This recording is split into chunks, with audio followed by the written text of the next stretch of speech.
나라 걱정 이전에 당 걱정이 심각한 상황입니다. 이혜원 의원 나오셨습니다. 안녕하십니까. 안녕하세요. 네.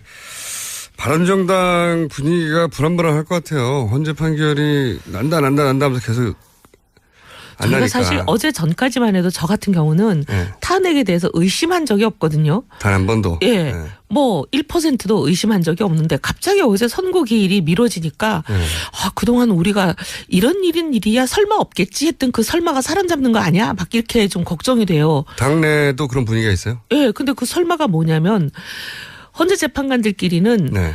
평결은 그냥 각자 자기 소신을 얘기하는 거니까 그거는 예. 뭐 만장일치가 될 필요는 없고 예. 표결로 몇 대 몇 하면 되는 거 아니에요? 네네. 그냥 6표만 넘으면 되는 거니까. 네. 6표, 5표 어쨌든 3분의 2. 예. 뭐 7이 되든 8이 되든 예. 달라지는 거니까. 근데 이제 만장일치 합의를 이뤄야 된다는 게 선고 기일 지정이라는 거였잖아요. 원래부터. 네. 그래서 만약에 이제 대통령 측을 편들어주는 엑스맨이 있다면 그 엑스맨들이 쓸 가장 좋은 전략은 뭐냐.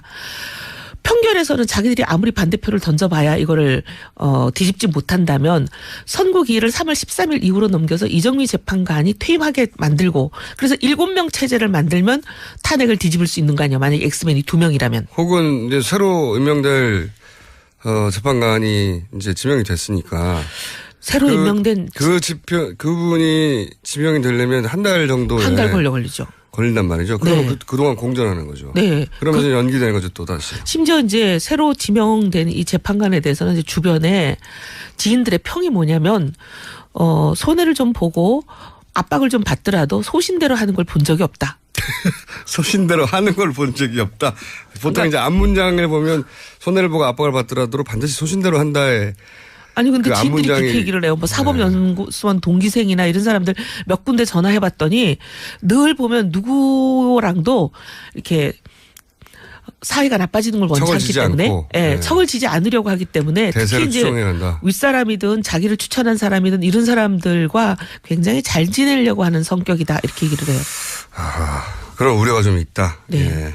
그분의 실력을 떠나서 그분의 성향이 그러하다는 세평이 있다는 거죠. 세평이 있어요. 예. 예. 그래서 이제 걱정하시기로는 3월 13일을 이러다가 넘기는 거 아닌가. 네, 넘기면 이건 완전 탄핵은 정말 위험해지는 상황이 되잖아요. 넘겨서 혹시 이제 그러면 7인 체제가 되니까 그럼 새로 임명하자고 하고 또 한 달 지나가게 될 거고 그리고 나서도 그 8인 체제에서 이제 그 이전과는 다른 양상. 예. 이 벌어져 가지고 이게 이제 기각이 돼버린다든가. 예를 들면 뭐 각하가 된다든가. 가능성에 관한 얘기인데요. 새로 임명될 걸로 예상되는 분이 예를 들면 어떤 압력이나 이런 거에 영향을 받아서. 네. 기각적으로 돌아선다든가. 기각적으로 돌아서면 이거는 탄핵은 안 되는 거죠. 네. 계속 끌고 그냥 연말까지 갈 수도 있는 상황이 돼버리는 거예요. 2명의 소위 엑스맨이 실제 존재하는지 아닌지는 모르겠으나 그런 얘기들이 많았는데. 예.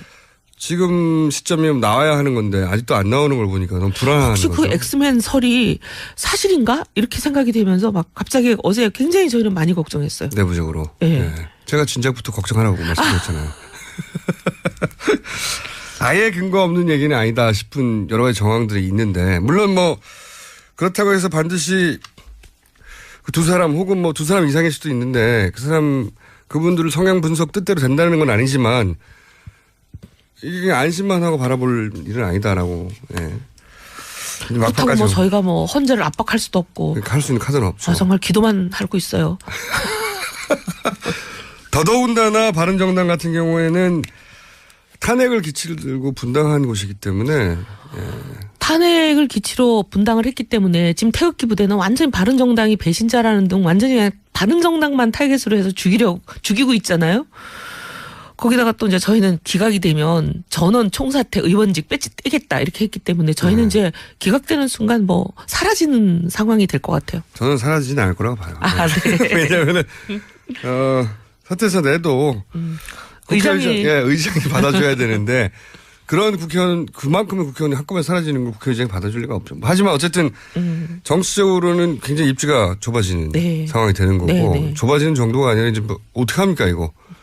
그게 말도 안 된다고 생각이 드는데 이 정도 사안에도 탄핵을 못하면 정말 어떻게 하라는 거죠? 아니 사실은 이게 뭐 바른정당의 문제가 아니라 대한민국의 문제죠. 그러니까요. 만약에 이런 혐의, 증거, 물증, 온갖 개 증언 이렇게 나왔는데도 탄핵이 통과가 되지 않는다면 탄핵은 도대체 언제 쓰라고 만들어 놓은 제도인지. 그러니까요.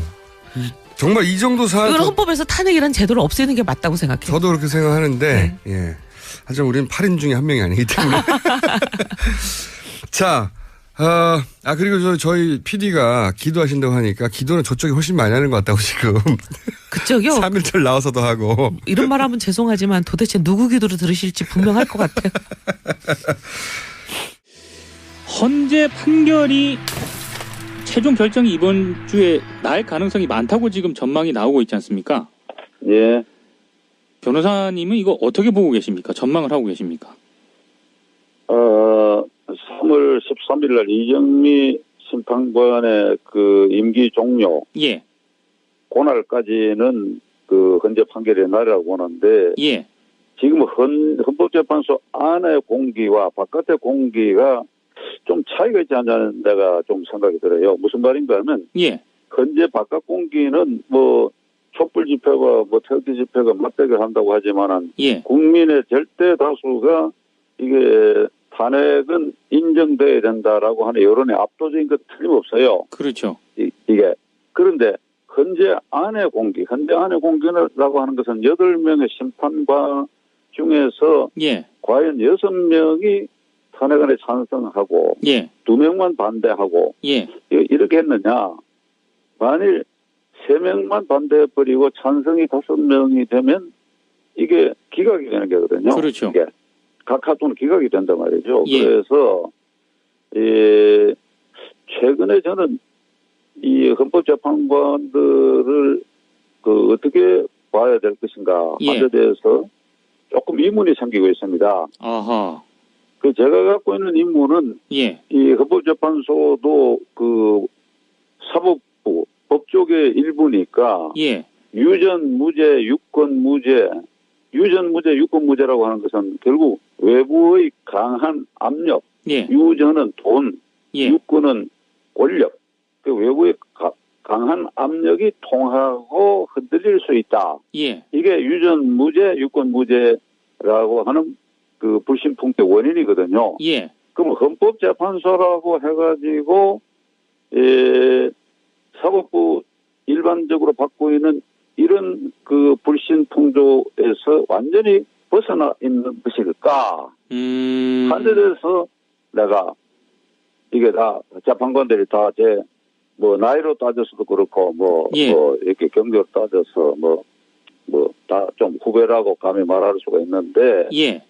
그 이런 점에서 완전히 독립돼 가지고 정말 자기들 스스로 한 사람 한 사람의 양심에 투철해서 할 수 있겠는가? 예. 한데 대해서 조금 내가 의심을 갖기 시작했다. 이게. 그러면 기각이라든가 각하 결정도 나올 수 있다 이렇게 지금 예상을 하시는 건가요? 글쎄 말이죠. 그래서 이게 지금 3사람만 반대해버리면 탄핵이 기각이나 또 각하가 돼버리는데 그러나 예. 저는 저 개인 생각은 그 탄핵 인용, 예. 탄핵 결정되라고 봅니다. 왜 그렇게 보는가 하면 2004년에 노무현 대통령 때와는 달리 예.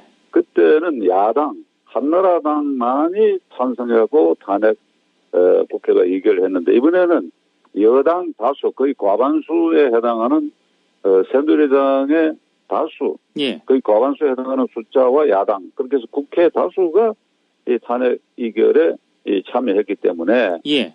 그러니까 헌법재판소는 국회 의결을 존중해야 돼요. 그렇죠. 그러니까 예.